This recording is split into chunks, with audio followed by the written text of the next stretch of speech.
আসসালামু আলাইকুম রহমতুল্লাহ। সংযুক্ত আরব আমিরাতের মধ্যে বর্তমানে যে সকল ক্যাটাগরির ভিসাগুলো রয়েছে আউটসাইড থেকে আসা যাচ্ছে এবং ইনসাইডের মধ্যে যে ভিসাগুলো পাওয়া যাচ্ছে এই বিষয় নিয়ে আজকে বিস্তারিত বলার চেষ্টা করব। অবশ্যই নতুন হলে পেজটি ফলো করে দেবেন, নিয়মিত হলে ভিডিওটি টাইমের মধ্যে শেয়ার করে দেবেন যাতে আরেকজন প্রবাসী ভাই দেখে উপকৃত এবং জানতে পারে।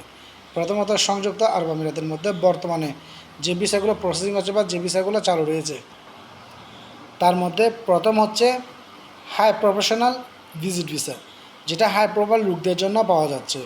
সেকেন্ড হচ্ছে আপনার আমিরাতের মধ্যে আপনি দুবাই স্টেটের মধ্যে এবং আবুধাবি অথবা আপনি আজমান শারজাহ রসুল খাইমার মধ্যে আপনি পার্টনার ভিসা লাগানোর জন্য ভিজিট ভিসা বের করতে পারবেন। তার মধ্যে দুবাই এবং অন্যান্য স্টেটের মধ্যে একটি করে পার্টনার ভিসা লাগাতে পারবে এক লাইসেন্সের মধ্যে, আর আবুধাবিতে 3টা বা 4টা লাগানো যাচ্ছে। আর তৃতীয় নাম্বার হচ্ছে আপনার লোকাল আরবিদের স্পন্সর ভিসা, অর্থাৎ লোকাল আরবি চাইলে যে কোনো মহিলাকে কাজের জন্য বাংলাদেশ থেকে ভিজিট ভিসা দিয়ে নিয়ে যেতে পারবে, ছেলে না, শুধুমাত্র মহিলাদেরকে। তারপর আরেকটি হচ্ছে সেটা হচ্ছে আপনার ফিমেল ভিসা, অর্থাৎ ফ্যামিলি ভিসা না, মহিলাদের জন্য ফিমেল ভিসা। যদি আপনার রেস্টুরেন্ট বা কোনো কার্যকলাপের জন্য বা কোনো অফিস আদালতের জন্য যদি আপনার মহিলা কর্মচারী লাগে তাহলে আপনি ভিজিট ভিসার মাধ্যমে মহিলা কর্মচারী নিতে পারবেন, যেটাকে ফিমেল ভিসা বলা হয়। এছাড়া কিন্তু আর অন্য কোনো ভিসা খোলা নাই। আশা করি আমার কথা আপনারা বুঝতে পারছেন।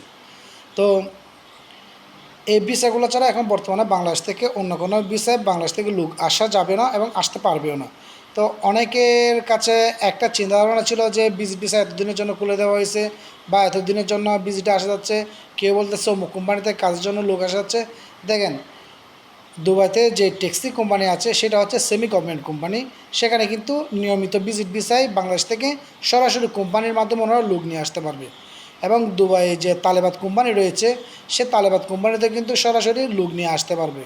অর্থাৎ সেমি গভর্নমেন্ট কোম্পানি যেগুলো আছে, যেগুলোকে আমরা ফ্রিজন কোম্পানি ভিসা বলি, ঠিক আছে, ফ্রিজন ভিসা যেগুলোকে আমরা বলা হয় ফ্রিজন কোম্পানির যে ভিসাগুলো রয়েছে, তো সেগুলো হচ্ছে সেমি গভর্নমেন্ট কোম্পানি। যেমন একটা লাইসেন্সের মধ্যে ওই লাইসেন্সগুলো কীরকম আমি আপনাকে বলি, যদি আপনার একটা লাইসেন্সের মধ্যে 500 জন, 400 জন, 300 জন, 200 জন বা এর চাইতে অধিক বেশি লোক কাজ করে, ওই রকম বড় কোম্পানি যেগুলো আছে ওনারা হচ্ছে সেমি গভর্নমেন্ট কোম্পানি, অর্থাৎ হাফ সরকারি হাফ বেসরকারি।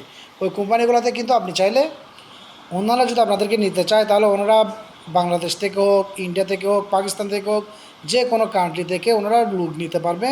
ওনাদের ব্যক্তিগতভাবে ওনারা ইন্টারভিউর ব্যবস্থা করবে। ইন্টারভিউ নেওয়ার পর ওনাদের যদি মনে হয় এই লোকটা ওনাদের কোম্পানির কাজের জন্য যোগ্য বা ওই লোকটি ওই কাজগুলো করতে পারবে, তাহলে ওনারা ওনাকে একটা কাজের অফারমেন্ট লেটার দিবে। তো ওই কাজের অফার লেটার পাওয়ার পর উনি সে কোম্পানিতে যে প্রসেসিংগুলো রয়েছে, যে সিস্টেমগুলো রয়েছে, সে প্রসেসিংয়ে আবেদন করবে এবং সেখান থেকে ওনার জন্য এয়ারবাসের টিকিট সব কিছু ওনারা ব্যবস্থা করে দেবে। তারপর উনি এখানে গিয়ে কাজে যোগদান করবে এবং ওনার সাথে চুক্তি হবে কত টাকা স্যালারি দিবে, কখন ছুটি হবে, কী হবে, ইত্যাদি ইত্যাদি। তো এরকম কোম্পানিগুলোতে কিন্তু অ্যাভেলেবেল ভিসা হচ্ছে। তো সেজন্য আপনারা যখন বাংলাদেশ থেকে সংযুক্ত আরব আমিরাতে যে কোনো ট্রাভেল এজেন্সির মধ্যে বলুন, যে কোনো ড্রাইভিং সেন্টারে বলুন, যারা ভিসা নিয়ে প্রসেসিংয়ে কাজ করে ওনাদের সাথে যখন যোগাযোগ করবেন, প্রথমে ওনাদের সাথে আপনারা কথাগুলো ভালো করে জেনে নেবেন, বুঝে নেবেন কী উদ্দেশ্যে আপনি কোন কাজে কোথায় যাচ্ছেন, কোন কোম্পানিতে যাচ্ছেন, ওই কোম্পানিতে যাওয়ার পর আপনার কাজ কী বা আপনি কী কাজ করবেন। তো দেখা যায় অনেক ব্যক্তিরা কিন্তু এই কাজগুলোর জন্য কিছু ব্যক্তির জন্য ভিজিট ভিসা বের করে। ভিজিট ভিসা বের করার পর এক পর্যায়ে কী করে, ওই ব্যক্তিটাকে ওইখানে নিয়ে যাওয়ার পর ওনার টাকাগুলো নিয়ে নেওয়া হয় এবং ওনার থেকে বড় একটা অ্যামাউন্ট নিয়ে নেওয়া হয় এবং নেওয়ার পর ওনাকে যখন আমিরাতের মধ্যে নিয়ে আসা হয়, পরবর্তী কোম্পানি থেকে কোনো সুযোগ সুবিধা দেওয়া হয় না, প্লাস ওনাকে হয়রানি করা হয়। তো সেজন্য আমি আপনাদেরকে বলবো, যখন আপনারা কোনো টাকা লেনদেন করবেন তখন উনি হয়তো আপনাকে বলবে কোন কোম্পানিতে আপনাকে নিয়ে আসতেছে।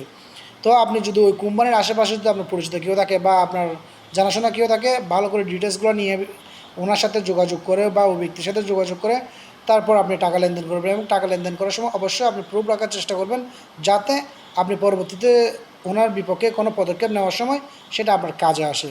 আশা করি আমার কথা বুঝতে পারছেন। তারপরেও যদি না বুঝেন, কমেন্ট বক্স আছে, কমেন্ট বক্সে কমেন্ট করবেন। ইনশাল্লাহ আমার সাধ্য অনুযায়ী আমি আপনাদেরকে উত্তর দেওয়ার চেষ্টা করব। আর বরাবরের মতো নিজে সতর্ক থাকুন, অন্যকে সতর্ক রাখুন। নতুন হলে অবশ্যই পেজটি ফলো করে দেবেন, নিয়মিত হলে ভিডিওটি টাইমলাইনের মধ্যে শেয়ার করে দেবেন। হয়তো আপনার মতো আরও একজন প্রবাসী ভাই জিনিসটা জানতে চাচ্ছে বা বুঝতে চাচ্ছে, হয়তো ওনারও উপকার আসতে পারে। আর অবশ্যই ভিডিও টাইমের মধ্যে শেয়ার করে দেবেন। আসসালামু আলাইকুম রহমতুল্লাহ।